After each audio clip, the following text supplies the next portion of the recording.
The impeachment motion and how I see it. According to me, I am not satisfied why Ruto should be impeached.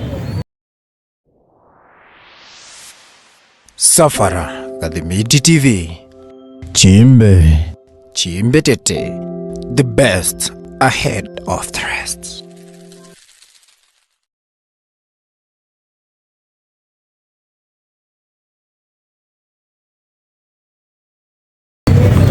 Reason, the kind of speeds, the supersonic speed the government has used to do all this process is making me to be suspicious. But there are a lot of things they wanted to hide in order to make the process favor them. If Rigiji said that there were shareholders, and it was a fact, how was it a false?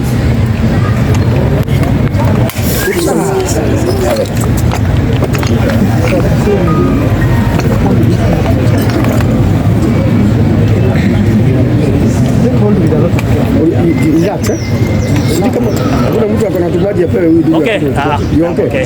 Just relax. So the fact that the government is taking the case very fast is making us to be suspicious that there's something fishy they are hiding. We have so many pressing issues which government ought to have addressed rather than Rigiji impeachment. And my brothers from Mount Kenya, you made this bet.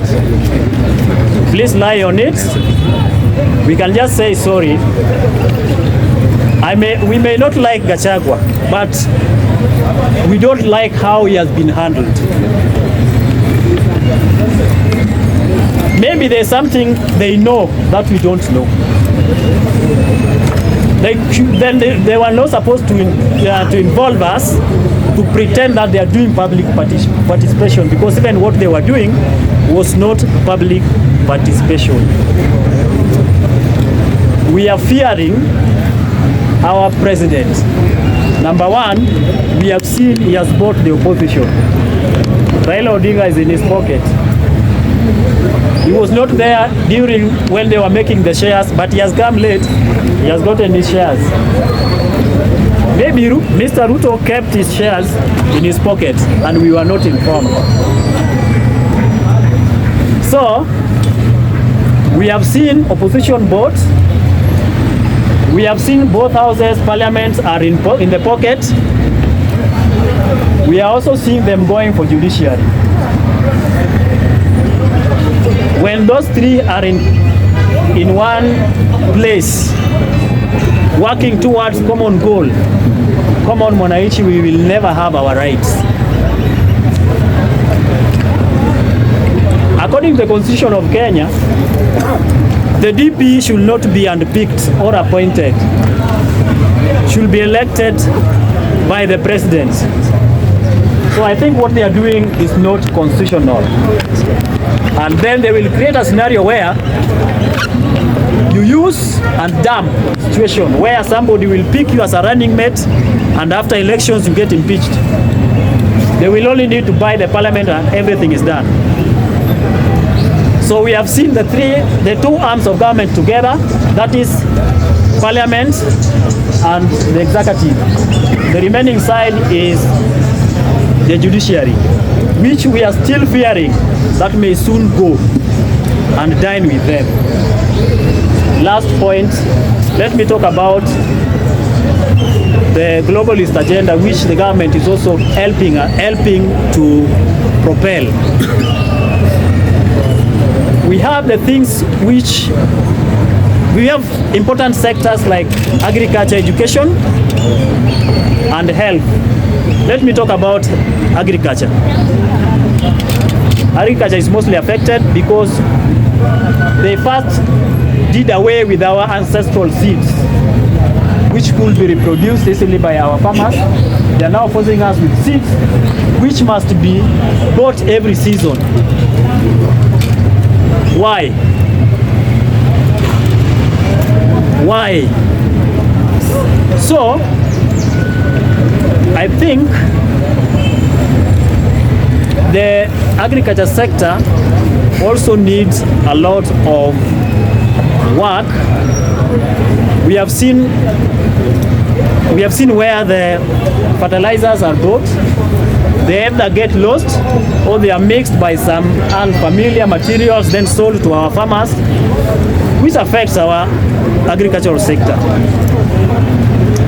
So we want government which is concerned about the whereabouts of the people. But the government we are seeing, we have no hope in it. And that is why we see even people are opposing the new health insurance, because we don't trust it. The problem which was with the NHIF was purely theft, Mr. President. How long will it take you to stand in the podium for even a 5-minute speech to end corruption in this country? We are not trusting government. We were on the street on 25th. So many of our young brothers and sisters died. We saw our Mr. President asking in the live television, is the boy alive? Is the child alive? The boy who was killed in Rongai. So we have seen people who are not concerned. Those who are in power when our children are being killed are now being praised to become the new deputy president. My last remark, please Bwana Rigiji, ukishuka kama wamekutoa, tusaidie kuangusha hii Tower of Babel. I know the pillar which is there to hold this Tower of Babel in place is Raila Amolo Odinga. Rigiji, toboa hizi siri, angusha hii Tower of Babel. Sababu where the power of our president is resting right now is Raila Amolo Odinga. If Raila defects with these ODM members and they join hands with the Rigiji sympathizers, those UDA members who are aligned to president will not have power in the parliament. We want the parliament which cannot be bought. And Raila Amolo Odinga, sorry to say this, you have betrayed us. Even if there's something you know which we don't know, we request to know about it. We needed this government to fall, or we needed them to change their way of governance. How do you steal our public money, then unatuambia utadu? You are beggars. You depend on our taxes. Now because you are being given shares, when the president is traveling abroad, you are the one opening the door for him. Unambebea notebook. Tunaomba hata EAU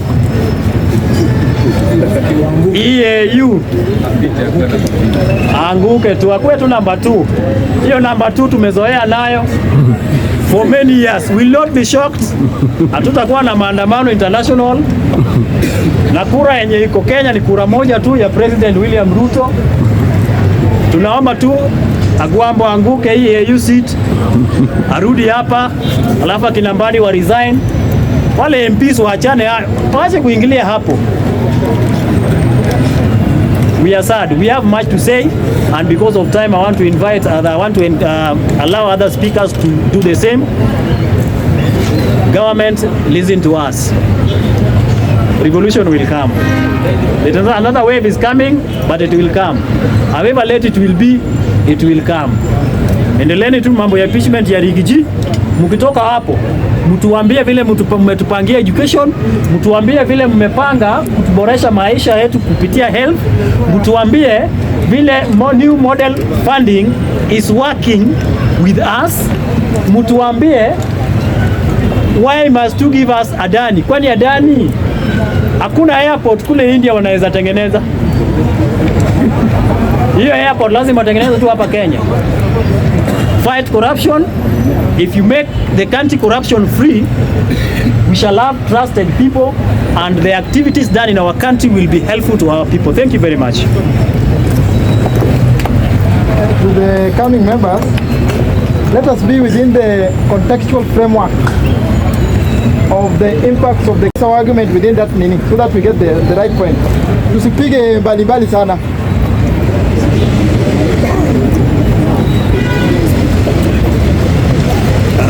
Thank you, Mr. Speaker, for allowing me this chance to contribute on this motion. And I want to say that the impeachment of Gachagua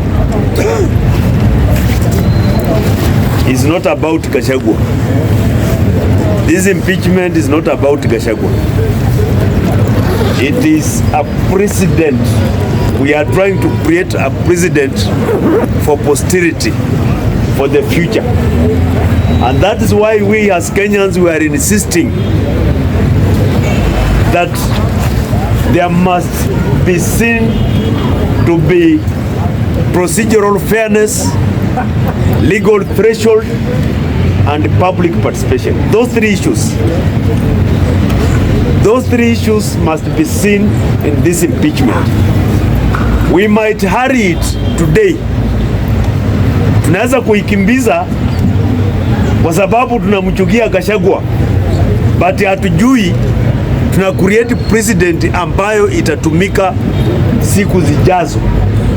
Kwa hivyo tukifanya kila kitu, inafaa tufanye kwa njia ya kwamba kesho itakuwa ni wewe ambayo utahitajika kufanyiwa hiyo kitu, kwa sababu Wakenya wengi hatujatosheka vile bunge ili handle hii masuala ya impeachment. Tuliona wabunge wali create, members of parliament created a very bad precedent in this impeachment. They lowered the bar of impeaching a deputy president. It was like impeaching an MCA, not even a governor, because MPs were heckling and shouting. Some MP was saying, I must impeach him because he said my marriage will not last for 6 months. Another one said, I must impeach him because he never picks my calls. And there were various reasons. MPs lowered the bar of impeachment. And at the Senate, the same happened. So what I'm saying, this impeachment must create a precedent for the future. It must create a jurisprudence for the future, reference. Tunataka impeachment ambayo itakuwa classic case at the Kenya School of Law. But what we have does not qualify to be a classic case at the Kenya School of Law. Na mimi nataka kushukuru sana katika impeachment. Mumesikia Mkikuyu amepiga mtu, mumesikia watu wa Mlima wamepiga mtu, wameumiza mtu, wamechoma nyumba ya mtu, wamechoma gari ya mtu. Hamjasikia hiyo? That is a very nice president. Na mimi naomba ndugu zetu wa Kalenjin na sister zetu wa Rift Valley, itakapofika Ruto anaenda, mbehave vile watu wa Mlima wamebehave. Itakapofika Ruto anaenda, mbehave vile watu wa Mlima wamebehave. Watu wa Mlima wametulia tu. Ndio kuna manunguniko, wananungunika kidogo, but hawajachoma gari, hawajaumiza mtu. That is the maturity we want in this country. Ile syndrome ya mtu wetu inafaa ishe. Bila watu wa Mlima wamebehave, jamii zingine tuangalie, and we must copy that. Watu wa Rift Valley, itakapofika Ruto anaenda, behave kama watu wa Mlima. Watu wa Western, ikifika Mudavadi anaenda, behave kama watu wa Mlima. Watu wa Nyanza, ikifika ni Raila anakuwa impeached, behave kama watu wa Mlima. Behave kama watu wa Mlima. That is the president we are getting in this. I love the maturity the people of Mlima have demonstrated in this impeachment period. I know it is a very trying moment for them. They have been tempted and provoked. They have been tempted and provoked to do bad things, but they have restrained themselves. They have completely restrained themselves and chose to stay peaceful amid all the provocation. Na mimi nasifu watu wa mlima kwa hiyo.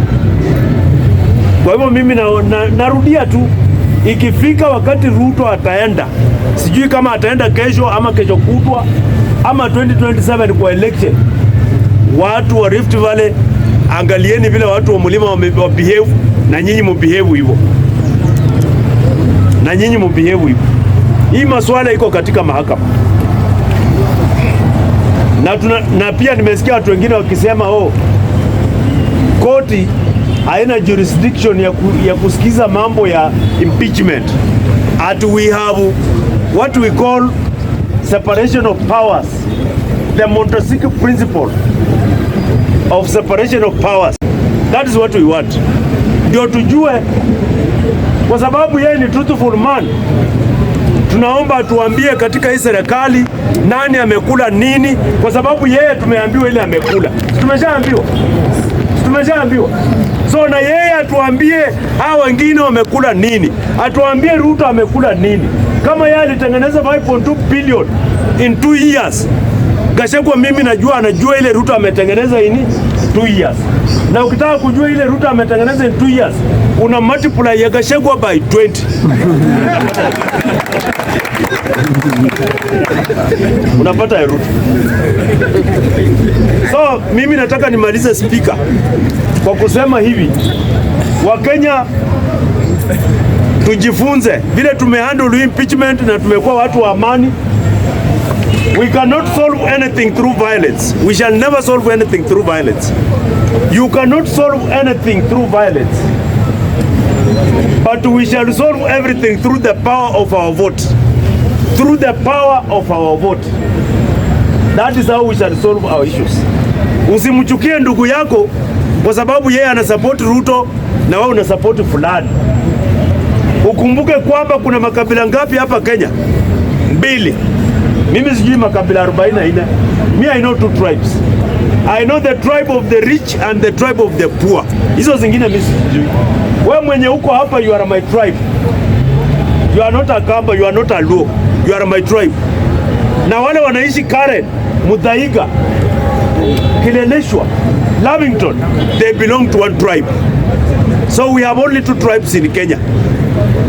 That is what we should have in our mind. As we go in the next election, the 2022 election, the 2027 election, we must remember we are only 2 tribes in Kenya. Let me tell you, there are Kalenjins who are suffering this government. Usifikiri ati Wakalenjini kwa sababu Ruto ni Mkalenjini, ati Wakalenjini wanasikia vizuri kwa hii serikali. Kuna Wakalenjini ambao wanateseka kwa hii serikali. Hii serikali imewasukuma kando kwa mambo ya kilimo ya mahindi, wanateseka. So we are united in anger, we are united in poverty, we are united in complaining, and we are united in everything as Kenyans. So mambo ya ukabila katikati yetu tuwache. Usione Mkalenjini kama adui, usione Mkikuyu kama adui, usione hata mwingine ameniambia hapo, Mr. Chairman, as I finish, mwingine ameniambia mimi na support Ruto, na yeye na mimi tulipigia Raila kura. Ananiambia na support Ruto kulipisha kisasi kwa sababu hao watu walipigia Ruto wakasema Raila ni mganga. Let me tell you my brother. Let me tell you my brother, hiyo cycle yenye uko ndani haitaisha. Kwa sababu tulisupport Uhuru kupiga nani? Ruto. Mnakumbuka? Tulisupport Uhuru kupiga Ruto. Kumbe tulikuwa nafanya Ruto akuwe president. Saa hii tusifanye mistake ya kusupport Ruto kupiga Gachagua. Tutafanya Gachagua akuwe nini? President. I'm not cheating you. Hii mambo ya kulipishana, supremacy battles za communities inafaa ziishe. Inafaa ziishe. Gachagua na Ruto na Raila na wale wengine wako kwa kabila moja, wako kule juu. Sisi tuko hapa chini. tunasumbuliwa na mambo ya shifu, tunasumbuliwa na mambo ya ukulima, mambo ya elimu. Hiyo ndio mambo ambayo ina unite sisi. Iko ndugu yangu hapa ameongea mambo ya hii global nini. Wao unajua kwamba very soon, na tunapoongea hivi tumepotelea kwa mambo ya Gachagua, we are busy kwa mambo ya Gachagua. Friday tarehe 25 ni deadline ya wewe kusubmit maoni yako hapo kwa Senate ya kuongeza rais miaka ngapi? 7. Friday hii wiki deadline. Friday Senate inakungoja upeleka maoni yako ya kuongoza rais akuwe kipindi ya rais kuwe miaka 7. Na unajua ikipitishwa itasema nini? Itasema this becomes effective in 2027. So hii ya 5 ya Ruto ya kwanza tutahesabu. Alafu tu aende 7, alafu 7 yote 19. Why take it? I'm telling you the truth. Na Ruto ametest numbers, ameona hizo numbers. Hizo numbers alitest na impeachment. Akaona hizi numbers wacha nizitest na impeachment. Ndio nilete hii ya miaka 7. Na ya miaka 7 itaingia. Hawa watu wawili Ruto na Gachagua walikuwa wanatembea na Biblia wakienda kanisani. Dorcas na Rachel ni pastor na reverend. Kama rais Mkristo hawezi samehe deputy Mkristo, sisi wananchi atatufanya nini? Kwa nini rais mlevi Uhuru Kenyatta alisamehe rais Mkristo msumbufu? Asanteni sana bwana Chairman.